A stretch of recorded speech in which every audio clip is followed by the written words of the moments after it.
Hello everyone. So finally यहाँ पर JKP constable का जो कोर्ट केस चल रहा था, कैट में केस चल रहा था, उसका फाइनली ऑर्डर आ चुका है। अभी नेक्स्ट डेट मिली है, बट क्या है प्रोसेस, क्या चलने वाला है, वो सारी डिटेल्स कवर करूंगा। वीडियो को एंड तक देखिएगा।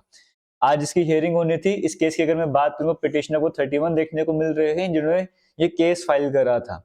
और जो रिस्पोंडेंट्स हैं यहाँ पर आपको देखने को मिलने के, वो नंबर देखे रिस्पोंडेंट्स का कितना ज्यादा बन जाता है। ये सभी रिस्पोंडेंट्स आपको यहाँ पर देखने को मिल रहे हैं। 1000 प्लस आपको नंबर देखने को मिल रहा है इस केस में रिस्पोंडेंट्स का। इसमें जेकेएसएसबी होम डिपार्टमेंट के साथ कई सारे कैंडिडेट्स आपको देखने को मिलते हैं जिनको पता भी नहीं है, रिस्पोंडेंट की कैटेगरी में आ चुके हैं। अभी समझे केस है यहाँ पर। और आज का ऑर्डर क्या निकला है, आज के ऑर्डर की बात करेंगे। कहा गया कि लिस्ट ऑन 16 फेब, यानी कि अब नेक्स्ट डेट हियरिंग की 16 फेब तक की आ चुकी है।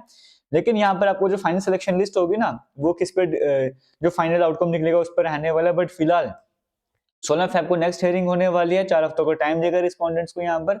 बट कहा क्या गया है यहाँ पर देखिएगा, respondents are directed to consider the case of applicants for application of horizontal reservation. इसी को लेकर केस चल रहा था। और किसके अकॉर्डिंग चलना है, सौरव यादव एंड अदर्स वाला केस लेके चलना है। इसके अकॉर्डिंग आपको काम करना है। देखो यहाँ पर होता क्या, सिंपल सी इस केस में क्या था, अगर आपको समझाने की कोशिश करूंगा, थोड़ा ट्राई करूंगा एग्जांपल लेके आपको समझ आ जाए।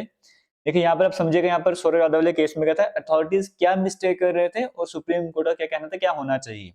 ये हॉरिजॉन्टल रिजर्वेशन को लेकर है। एक होती है वर्टिकल, जैसे एससी हो गया, एसटी हो गया, ओबीसी हो गया, जनरल कैटेगरी हो गया, वर्टिकल है ना। एक होती है हॉरिजॉन्टल। हॉरिजॉन्टल क्या है, अब जनरल कैटेगरी है, चाहे एससी है, चाहे एसटी है, चाहे ओबीसी है, चाहे कोई भी कैटेगरी है, इस कैटेगरी में क्या होना चाहिए, वुमेन के लिए भी सीट्स होने चाहिए, इसमें भी वुमेन के लिए, इसमें भी वुमेन के लिए। मतलब रिजर्वेशन कैटेगरी के अंदर कैटेगरी आप बोल सकते हो कि इसमें जनरल में भी इतनी सीट वुमेन के लिए होनी चाहिए, एससी में भी इतनी सीट वुमेन के लिए होनी चाहिए। ये तकरीबन इस तरह से आप समझ सकते हो हॉरिजॉन्टल रिजर्वेशन की बात करते हैं। तो उस टाइम पे अथॉरिटीज क्या मिस्टेक कर रहे थे, उस केस का जो जजमेंट निकल कर आता है उसके अकॉर्डिंग मैं बताने की कोशिश कर रहा हूँ। एग्जांपल से लेके चलूंगा जिसको क्लियर नहीं होता। मान के चलो हमारे पास क्या है, 10 सीट्स हैं, ठीक है। ये 10 चेयर्स मान के चलो, 10 हमारे पास चेयर हैं। 4 5 6 7 8 9 और 10 चेयर मेरे पास हैं।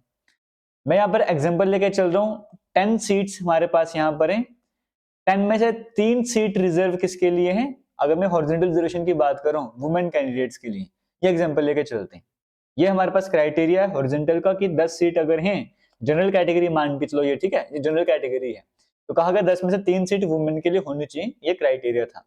अब अथॉरिटीज किस तरह से फिल कर रहे थे, मान के चलो जो मेरिट बना, कट ऑफ बना, उस कट ऑफ में 3 कैंडिडेट्स, 3 लड़कियां ऐसी थी जिनके नंबर अच्छे थे, यानी कि वो टॉप 3 में आ रही थी, या टॉप 4 में आ रही थी, या टॉप 5 नंबर पर वो आ रही थी। मतलब एक लड़की मान के चलो यहाँ पर बैठ गई, इस सीट पर बैठ गई, एक इस सीट पर, एक इस सीट पर बैठ गई, उनके अच्छे मार्क्स है, टॉप 3 सीट्स उन्होंने मिल ली।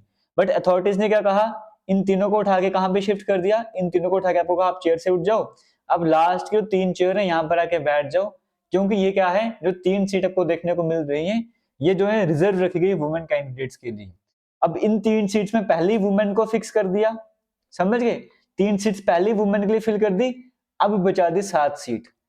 अब इन 7 सीट में मेरिट वो देखेंगे, इन 7 सीट में और अगर वुमेन कोई आती है इसके नंबर अच्छे हैं वो भी आ सकती है, कोई लड़का है वो भी आ सकते हैं, मैन वुमेन दोनों इन 7 सीटों में आ सकते हैं। ये था जो अथॉरिटीज जिस तरीके से कर रहे थे। जो रिजर्वेशन की सीट है उनको हम पहले ही कब्जा कर लेते हैं, उनको हम पहले साइड में कर देते, 3 लड़कियों को वहां पे बिठा देंगे। अब जो बाकी 7 बची वो जनरल है, अब इसमें मैन है वुमेन है कोई फर्क नहीं पड़ता, इस तरह से रहने वाला है। लेकिन सुप्रीम कोर्ट ने कहा ऐसा नहीं करना है, ऐसा करना गलत है। जो भी लिस्ट बनेगी वो लिस्ट बनेगी मेरिट के हिसाब से। अगर मेरिट के हिसाब से 3 लड़कियां अगर ऐसे टॉप 3 में आ रही हैं, टॉप 5 में आ रही हैं, उनको अगर वो आ गई इस मेरिट में, उनको जनरल कैटेगरी में ही मानकर चलो, उनको अब रिजर्व में मत लेकर चले जाओ। इन केस फिर आप क्या करो, आप मेरिट बनाओ। आपने मेरिट बनाया, आपने देखा 10 कैंडिडेट का मेरिट बनाया, उस 10 कैंडिडेट का जो मेरिट था आपने रिजर्वेशन को भी साइड में रखा है। आपने देखा जो 10 कैंडिडेट का मेरिट आपने बनाया उसमें 3 लड़कियां ऑलरेडी आ चुकी हैं, चाहे वो फर्स्ट पोजीशन है, चाहे वो सेकंड है, चाहे फिफ्थ पोजीशन है।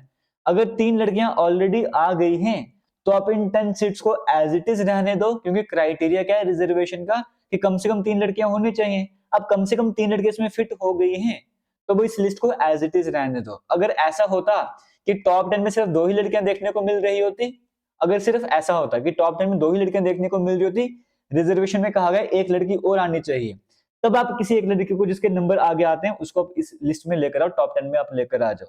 ये सिस्टम था। मतलब आप मेरिट के हिसाब से चलने दो। अगर क्राइटेरिया मेरिट में ही फुल हो गया है तो उनको जनरल में ही रहने दो।